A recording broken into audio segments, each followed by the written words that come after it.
Radio, as it is.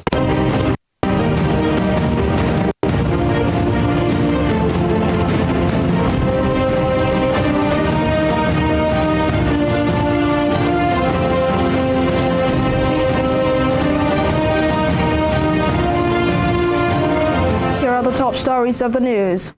2 persons killed as train rams into a BRT bus in the Ikeja, Lagos State.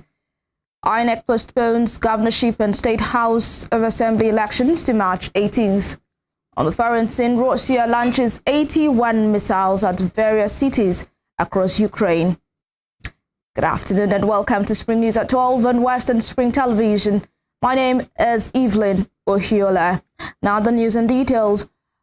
In a rather sad development, 2 persons have been confirmed dead and many casualties were recorded when a train rammed into a BRT bus at the People with Disability bus stop in Ikeja area of Lagos State this morning.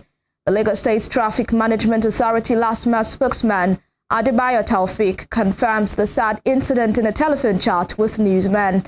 Though the bus involved in the crash is the same as the regular BRT bus in the state, Mr. Taufik said the bus was used to convey staff of the state government. Also, spokesman for the State National Emergency Management Agency, Ibrahim Fariloye, said 2 adult females were dead and the injured have been evacuated. He added that the bus was trying to cross the PWD Shogule rail crossing while the train coming into Lagos from Abeokuta trapped the bus on its rail. Still in Lagos State, the State Police Command has commenced an investigation into suspected arson at the Akere Motor Spare Parts Market in the Apapa area of the state. In a statement, the State Police spokesman Benjamin Hundeyi said though the fire was put out around 3 a.m., a 65-year-old security guard lost his life in the incident. Meanwhile, traders at the market have lamented the loss of several millions of naira. Reports have it that some group of gunmen came around 2:30 a.m. and set the market ablaze, killing a man who was identified as the security guard. However, Mr. Hundeyi called on residents to remain calm as the State Criminal Investigation Department has been directed to take over investigation. He equally called for restraint in giving any form of extraneous coloration to the incident while assuring that the outcome of the investigation will be made public. Now to some political matters. The Independent National Electoral Commission INEC has postponed the governorship and State House of Assembly elections scheduled for Saturday, March 11. In a statement yesterday night, INEC National Commissioner for Voter Education, Festus Okoye, said the elections will now hold on Saturday, March 18th. It revealed that the commission took the decision at its management meeting in Abuja, which was convened yesterday after the Court of Appeal gave it the go-ahead to reconfigure bimodal voter accreditation machines. Meanwhile, the Federal High Court sitting in Lagos has ordered the Independent National Electoral Commission INEC to directly and electronically upload from the polling units to the IREV the results of the forthcoming governorship and State House of Assembly elections in Lagos State. Justice Peter Lifo made the order while delivering judgment on a suit filed by the Labour Party and 41 others in which they sought an order of mandamus to compel INEC to obey the Electoral Act and its guidelines for the conduct of the elections. The judge held that the court had the jurisdiction to act was commenced in accordance with the provisions of the law. He also held that the subject matter of the suit was not a pre-election issue because the relief sought by the applicants deal with preparation for elections and not the conduct of the elections. Justice Lifo further stated that all the applicants were trying to do was compel the electoral body to comply with the Constitution, its regulations and guidelines, following its failure to do so during the presidential and National Assembly elections held on February 25th. In the meantime, the Independent National Electoral Commission INEC has presented certificates of return to members-elect of the House of Representatives. INEC issued the certificates to them in a ceremony at the International Conference Center, ICC, in Abuja yesterday. The event came a day after the electoral umpire did same for senators-elect. In Kano, the Independent National Electoral Commission (INEC) says it will conduct supplementary elections in the Doguwa Tundun-Wada federal constituency of the state. This decision comes after the returning officer for the federal constituency elections held on February 25th, Ibrahim Yakasai, reviewed the results of the elections held in the area.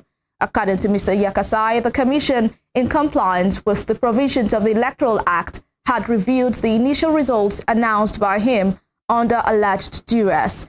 Mr. Yakasai, announcing the reviewed results, said that APC polled 39,732 votes, while the NNPP got 34,798 votes, and the PDP got 7,091 votes, while there were cancellations of results in 13 polling units. He further stated that the total number of votes domiciled in the polling units that were cancelled had submerged the margin of votes difference cast in favor of the duo of APC and NNPP. Elsewhere, Rivers State Governor Nyesom Wike has said the national leadership of the People's Democratic Party (PDP) committed anti-party activities and embarked on self-destruction when they dumped the zoning arrangements entrenched in the party's constitution. He maintained that the decision of the PDP to abandon zoning in clear violation of the party's constitution was largely to blame for the party's defeat in the presidential election. Governor Wike made the remark when the three Rivers senators-elect paid him a visit at his private residence in Rumuopekum yesterday to present their certificates of return to him. He further stated that the APC governors deserve commendation for their nationalistic stance that propelled the party to zone the presidency to the south. Here in Osun State, it's several days after the Supreme Court's judgment, which validates the old 500 and 1,000 naira notes to be legal tender till 31st of December. Nigerians have been left to face confusion and uncertainty. This is as the Central Bank of Nigeria and President Muhammadu Buhari have refrained from making any statements following the judgment, leaving many Nigerians in dilemma. Toby Sanusi visited some commercial centers in Osun State and now reports. Almost a week after the Supreme Court gave an order that the old 500 and 1,000 naira notes should coexist with the new naira notes till the 31st of December 2023. Neither President Muhammadu Buhari nor the Central Bank of Nigeria has responded to the order. This has given rise to uncertainty and skepticism among traders, artisans, business owners, and most importantly in commercial banks, where lengthy queues have become a standard. The confusion starts from commercial banks dispensing old naira notes at the counter and ATMs, coupled with stern warning to customers not to return them to banks, as narrated by some bank customers like Kazim Adewi and Temitope Adeyemi that Western Spring Television spoke to. They, however, did not accept the old notes. People are rejecting it. So like myself now, I decided not to take old notes because I learned that people are not collecting it, the traders, they are not collecting it. So what's the essence of getting the money that you'll not be able to spend? And the bank also made us to understand that once you collect it, you won't be able to deposit back. Once old notes, especially GTC old notes, but for a few persons like Olusegun Alabi, who accepted 5,000 naira old notes at the bank, out of frustration, he was greeted with disappointment as no trader accepted the cash from him. I come to the bank and they give me the old money. When I go outside to spend the money, the people in the outside, they don't collect the money from my hand. He says the money is the old money because the president is not talking.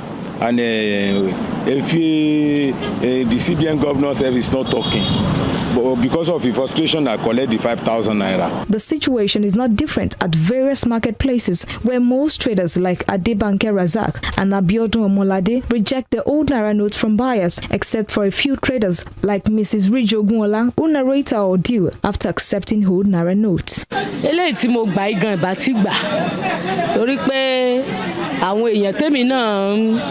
Ti interview kó tó di pé mo gba owó ìpè Hausa ti ẹlẹ́ni yẹn so gba old money o mọ̀ ń ta ìwà fún mi ó wá ní old money báwo o gba old money kí n ṣe transfer sóhun ìyá àgbàlagbà kan wá lálẹ́ àná ó ní báǹkì ló ń ti gba ilé ní First Bank lókè fíà ṣùgbọ́n gbà tó sọ pé báǹkì ló ń ti gbà á mo wá fi gbàgbọ́ gbà lọ́wọ́ ẹ̀ láti àná ọ̀hún tí mo ti gbà á kò sẹ́ni tó gbà lọ́wọ́ mi o.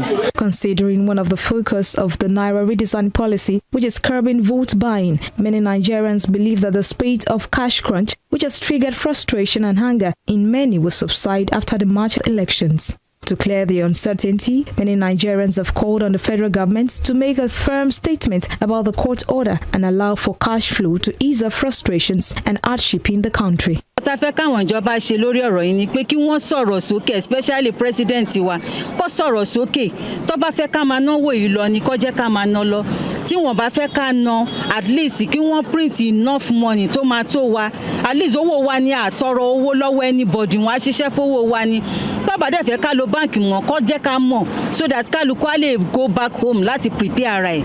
Most of the traders in these markets are still skeptical as to whether to accept the old Naira notes or not to accept them. They say they await a go-ahead from the Central Bank of Nigeria and President Muhammadu Buhari.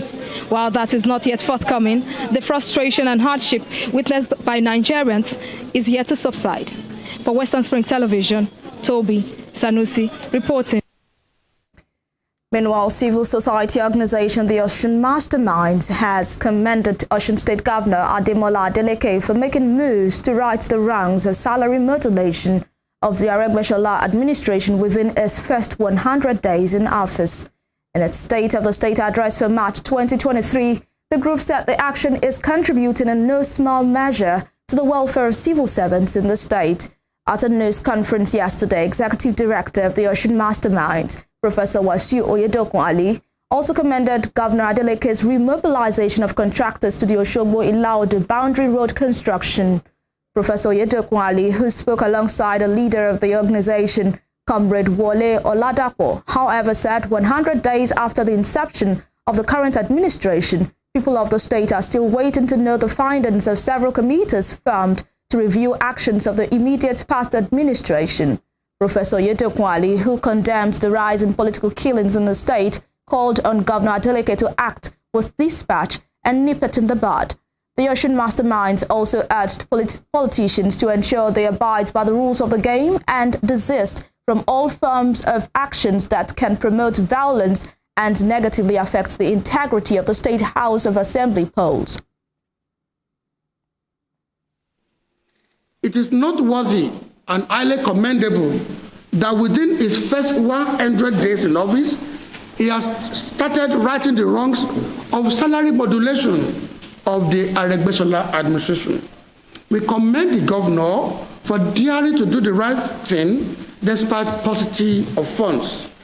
We note with delight that the action is contributing in no small measure to the welfare of civil servants in the state. We have keenly followed events in the state in recent times, and it appears to us that political killings are on the rise in the state under Governor Ademola Adeleke. In Ilesha recently, and Ikire earlier, a total of 3 persons were reportedly killed, and to date, there is no one being held accountable for their gruesome murder. These were, according to reports, political killings. Fingers have been pointed out in different directions. But we expected that by now, the state government should have taken serious actions in bringing the perpetrators to book, if it is sincere about securing the state. The committees could have submitted their report. It is important that the findings are made known to the public. That is when people will be able to hold government in trust and hold government by their words. We have seen quite a number of things that have happened. How did it go? How did it end? Talking about the fact that whether 3 months is enough, it's within the prerogative of the governor. But I think that as at the time the committees were being set up, a particular timeline was set for them to submit. You're watching Spring News at 12 on Western Spring Television. We'll be right back after this break.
Welcome back. Moving on to security matters now. Troops of the 13th Brigade Nigerian Army, Calabar, have rescued the Commissioner for Women Affairs in Cross River, Mrs. Gertrude Nda, from captivity.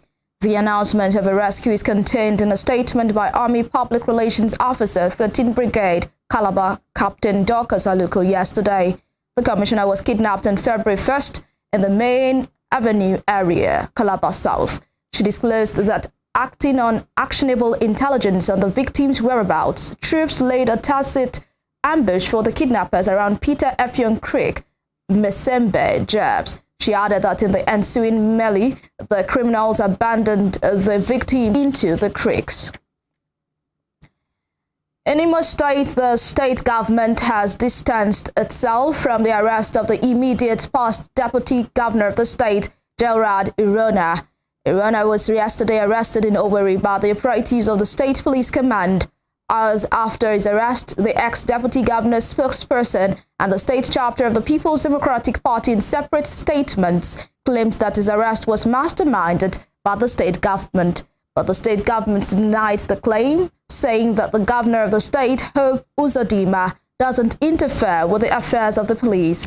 The governor's special advisor on public communications, Collins Ugala, said the allegation were baseless and unfounded. He noted that the governor nor the state government have no hands in the arrest of the ex-deputy governor. Now talking business, Adidas still mulls the fate of the £1 billion worth of shoes from Kanye West's Yeezy line that have piled up after the sportswear giant ended its partnership with the rapper last year. Adidas boss John Golden said the firm is considering selling the footwear and donating the profits to charity, having ruled out other options such as burning them. Mr. Golden further stated that giving them away for free is also complicated, noting that the resale value of the shoes has surged.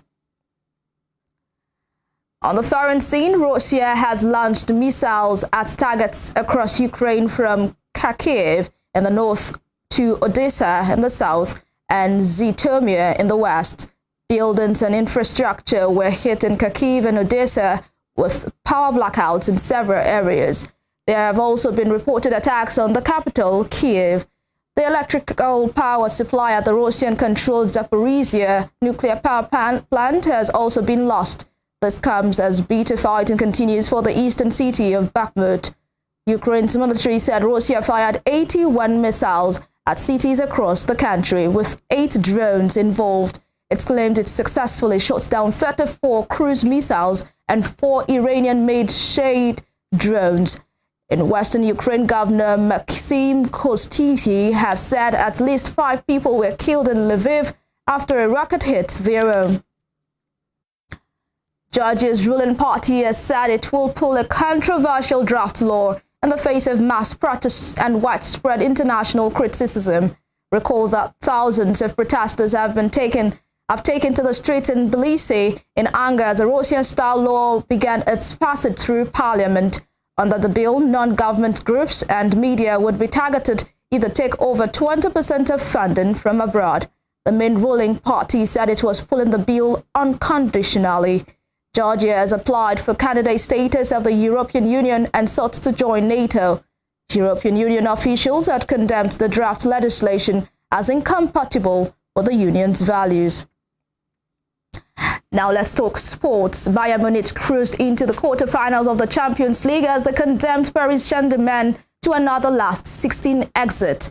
Eric Mazin Choupo-Moting swept home just after the hour mark for the hosts against his former club, with substitute Serge Gnabry adding the glass to a professional display later on. PSG have now been eliminated from the competition at this stage in 5 of their previous 7 campaigns, and this represented another dismal failure for the Ligue 1 leaders, and they're under pressure at coach Christophe Galtier.